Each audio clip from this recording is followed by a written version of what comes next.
just before discussing about an electrophysiology tracing in ventricular pacing, we'll have a look at how the electrodes are placed. This is the left anterior oblique view and right anterior oblique view on fluoroscopy. Multiple catheters can be seen here. Those marked by yellow arrows are not catheters. They are the surface electrodes on the chest, pasted over the chest using usual dot snappers. And intracardiac electrodes, this one is coming from above. It is introduced through the jugular vein into the coronary sinus. It is a decapolar catheter, meaning 10 poles are there. The poles are numbered like this. Distal most one is 1, next is 2. So when these two are taken together, it will be one bipolar electrode, usually 1, 2. Then it will be 3, 4, 5, 6, 7, 8, 9 and 10. The proximal most will be 9, 10. Pair will be 9, 10. Introduced from the jugular vein. Then there is a quadripolar catheter at the his bundle. This is the right ventricular quadripolar catheter. Distal pair is RV distal and proximal is RV proximal.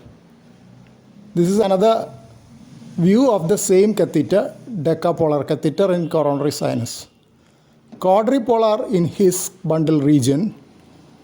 These are the two proximal electrodes and these are the two distal electrodes. Ablation catheter is different from the other types of catheters. The tip is bigger and having more surface area. 8 mm catheters, 4 mm catheters are all available.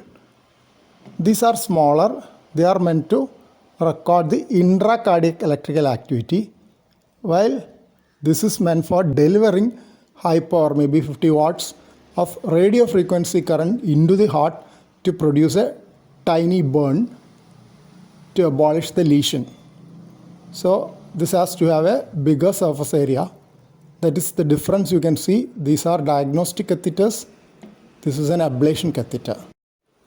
Proximal ends of the catheters are connected, multi-electrode catheters connected to a junction box which is taken to the EP recorder and from which you have tracings displayed on the monitor. The timing is displayed here in milliseconds.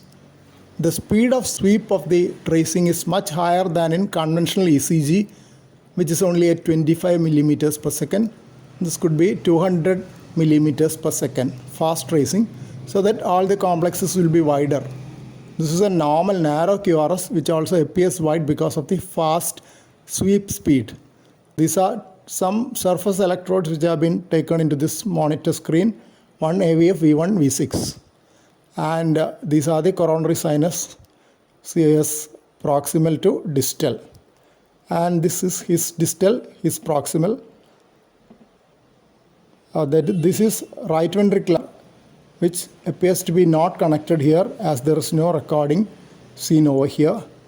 Instead, it is probable that his catheter is pushed into the right ventricle for pacing. Sometimes this is done to reduce the number of catheters in the heart to make the procedure simple. So this is most probably his bundle catheter has been pushed into the ventricle and ventricle is paced. This is normal activation. You can see that the sequence of activation in the left atrium. Coronary sinus electrode represents left atrial activation. This is the distal proximal. So activation comes in the proximal portion of the coronary sinus electrodes and then proceeds distally. This is the lateral portion. This is almost the central portion. So atrial activation from right atrium to left atrium is in this direction. That is known as the A waves.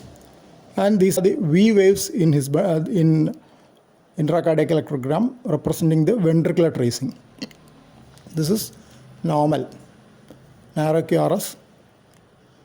This is a wide QRS preceded by a pacing spike. You can see a pacing spike. This is the pacing spike recorded, intracardiac pacing spike. This is surface electrode pacing spike. And pacing spike can be recognized by a associated polarization artifact in the lead from which the pacing is delivered. So you can see that it is the electrode, distal is-bundle electrodes which have been used for pacing, as the polarization artifacts have been picked up well in is-bundle distal electrode. And ventricular depolarization is seen in proximal electrode also after the pacing. And this is the atrial activation. The sequence is same as this. So this could be a spontaneous P wave which has occurred at that time. But this is different. Here activation in the proximal coronary sinus electrode is coming earlier. So it is possible that ventricular pacing is spreading retrogradely into the left atrium from proximal to distal. That is possible in this case. And there is a good VA interval also. So this is possibly a different sequence of atrial activation. Ideally, you should have right atrial electrodes also